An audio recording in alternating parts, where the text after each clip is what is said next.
Ia tuina sao atu lava I ngā taifale o Poutasi ma Vaovai.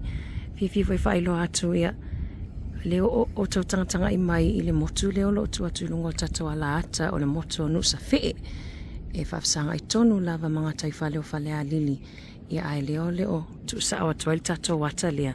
Mo mawhatasi e foi ma se tasi foi o tamapo o tuangani foi ia Leleimalefau Theodore Meleisea whaumu o ia o le matai nei Vaovai Falealili ia o ainga foi Poutasi fatalo fatu lau Fetalaiga Leleimalefau a mai nei tu la fiafi manu ia fafitai wani saunonga mana ia o te lonu sa fe mo I lava ele o longa tele inisi foi o tato al tato atu no foi fafo atu Samoa e mes foi lato I fafo atu la Falealili ma lato sa fata ai mawhaiona e whamatala Leleimalefau po leo ngā ionu sa fee I au lafu ini ona tala ave ia e tu sai foi ma le no foi o tau mau wai nei I Poutasi ma Vaovai.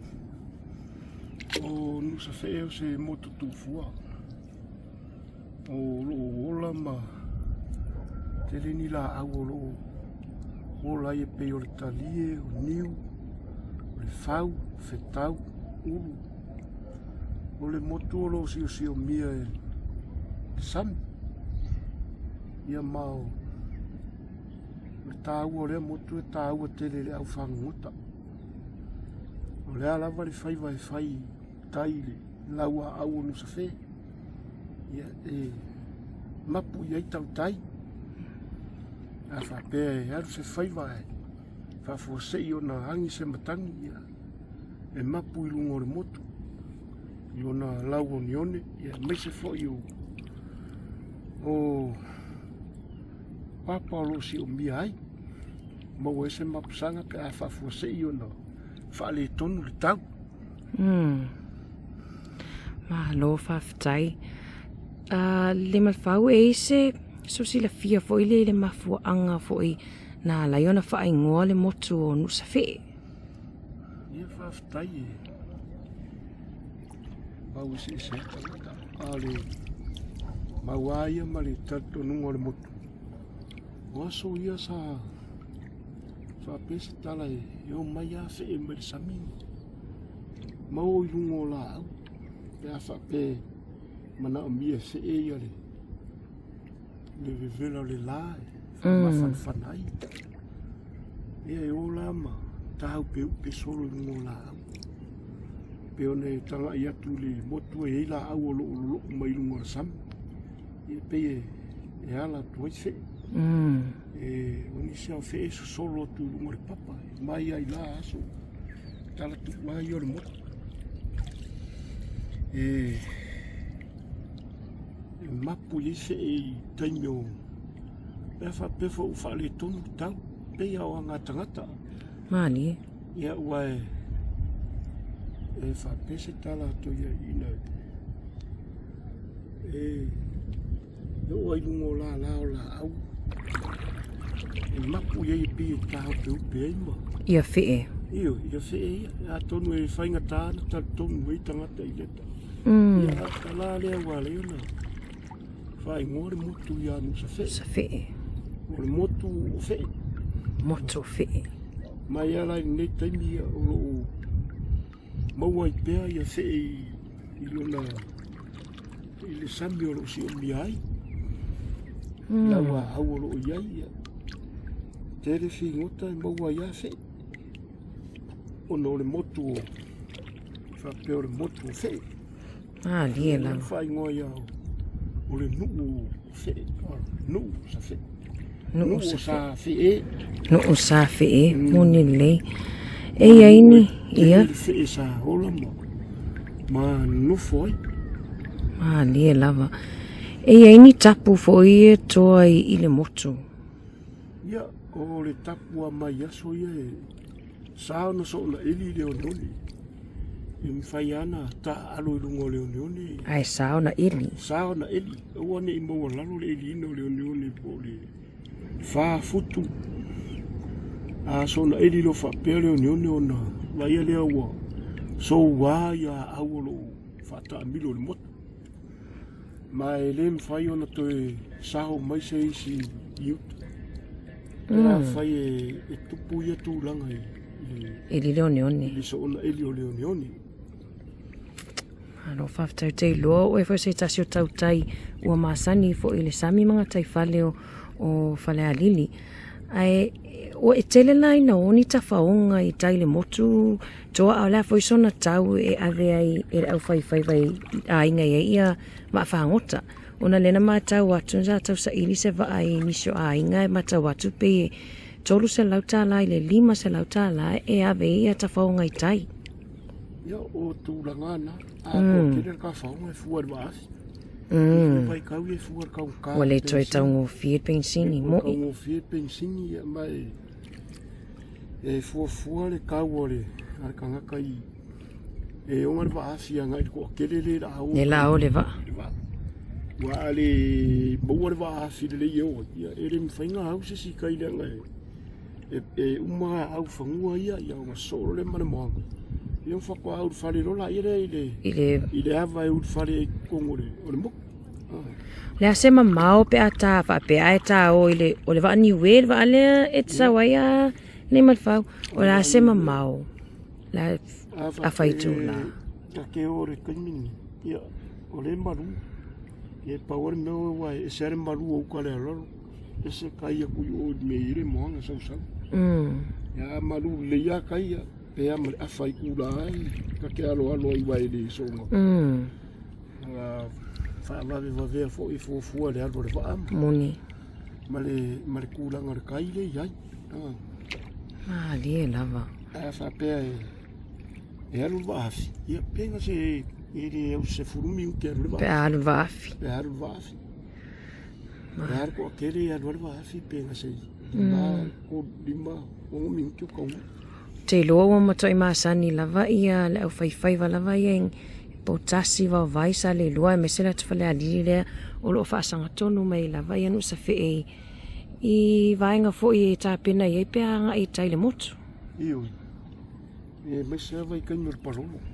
Ia. E peio ia e vai ele kumu I kai le moku I whaakari ia le. Wa vai kaimur parolo e o kaunga leanga I o le kau. Moni lei. Ia a whaapea la e leo sa ungi kanga parolo e wukimu. Ia wa veo ele a fiafi o mapure rungo le moku. Ia ngā olola I reo le au whanguka fo I e lama mea li. Ia e ka fuafia kure au ka pua I rungo le ongyongi. Maua mea li ia lama ia makungu whai ia kunga ia ma. Whai ia I oka ngā pongi ma. E oka le si vaenga ia e kungu ale si vaenga. O I fo I e mawai le ngu leo le mo le whaasoa. Whaasoa fo le whepasi ai e vai e le se mengo se Whatau. Ai upe o ai e kau o kurungo leo ngongi e rua I vai kaimi o parolo ia e rosa kau kai ngā lea ia mai kungu rau ka pua kungu waku rau ka pua ia koe o rau whangoka ia mai vola ia lea ia whai whaakasiri me ai ma pese ma ia ma whai whangongo pe o kala o lea menga kupu koe whangonga kukanga parolo I la aso ia o tūlanga e peo no whai atu I le motu nusa whee ma le o mai o whee o I runga o I lea na ave I tala le motu ia wa o I tonga ia le tau tia fo I oanga whee e nofo le sami ia e o mai ma o runga o la au o le motu ma wha saviri ai ia pe mo ai se ma whanawhana o le la. Lea na longo tala I loa le urunga hari tonga e ngoia ngange ma ngā talatala le urunga hari tonga. Ia na whe ausi mai tonga le urunga hari. Ia mantua o whaasa o atua I tatou pito le o tonga. Ia whe ausi mai le au konga ngā o le urunga hari ngā. O mai kau mai le piko kui kai o le mo. Ia ka amiro le au. Ia. Lea ranga o mai rola ia oso ku I lumo le mo piko mai uka. Ia. E kau mai rola au singa. La ami milo e o runga le mo. Ai pong sa ro mari upapa I ro I lumo le. liwa au ero I lumo le. Ere iau rungo le moko re liu amu rumma mai O lo ia la taimi ne. Iyo, lo ia kamba i ko anga ka uangangi mga karkar. Sole. Ole kala ku unga le moku e. Mau kala ave yo le moku ongo le moku e. Yo mai fe e mai sami yo rungo la. O lungo la. Ia mau le mafan o le lama. Ia le ave la o kala ia le fe au si mero ngari konga le se iwa ai i le mere pe. Ai leo mai liu. Ia leo mai liu amu rumo le moku ai le imwhainga au rungo le moku. Pola se mafuanga. Mafuanga ai ua ngoko le la ua ngalo. Ia ua me whape e pe sau mai rungo le i ku urua o kangaka i lakai. Ia. Ia ngā ringa wha au si mai whape le unu ngāri. Taimo rei tū lua, Liu amu ai rungo i. Ia le o ke loa kalai e o whalo e wālanga riu amu. La mi milo lo e o rungo. Ia e ngoko lo mala riu amu lo i re. E mamangu e re rope anga whape au i. E re rope. E pe ore. Mana ia. Mana fa. Alari ngā i le.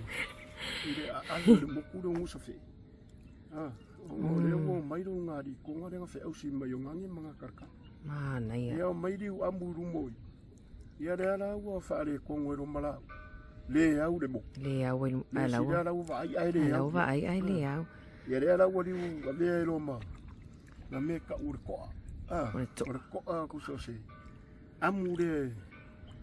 A fo ia le ua liu koa i ai lumo. Ia le. Ta maenga ia. Ia te ko mai lumo USAFE. Tumai lumo USAFE. Usanga liu ai lumo moanga. Ia la ua kupu ai ale a koa ma. Ka ingoa e ko ia inga o ngangi mga karkar. Ia o le avenga o kala le mokuro USAFE ngā reina. Maua lea ngāri i konga. Malo whaftai. Kau mawhai e sopo le mo. O talai o loo fia maua e to telo tatotu no Leleimalefau no o whailete au maufo i nei. Ai leta tal no ali wata mai longo pion sile fia le malo tato o whafonga. O ngā taifale o Vaovai ma Poutasi le mati. O ngā taifale le Vaovai le ka keia. E tate iai. Ia o Poutasi le. Poutasi lai tu meo. Pea le loto tātou lai tā mai longo po le angelo. Aiolupotea le whaingu ua kai au mara fia. Malo whaftai mo leanga whaftai Leleimalefau mo lau whaasoa fo ili nei vai o le fiafi nei o le asonga fua. O le aso valu nei on masino Januari luafe luafa pe on whaasoa tu fo i ia ma le talainga Leleimalefau Meleisea whaumu. E nisio whamanianga Leleimalefau mo tata o whafonga nei. Aso ai mesen ni tau sanga o amatalia. Awale meo. Ia pele anga leo le ali le atunu. Ia mese foi o le mamalu le atunu o lo au mau. Le laitu New Zealand ia whapea ona tafa tele pe o wedding konge ma iseo vaengo le akungule o New Zealand. Mese foi dau ngā luenga whawai kai. I pēra ngā leo le ri ngi kausanga. Whai maari e o ko whaiwa. I ma awa lawa nge imisi le. I inga mar whawhakai le kua. Ma wari manguia. Ia e ase se fia o mai USAFE. Ia USAFE e ala.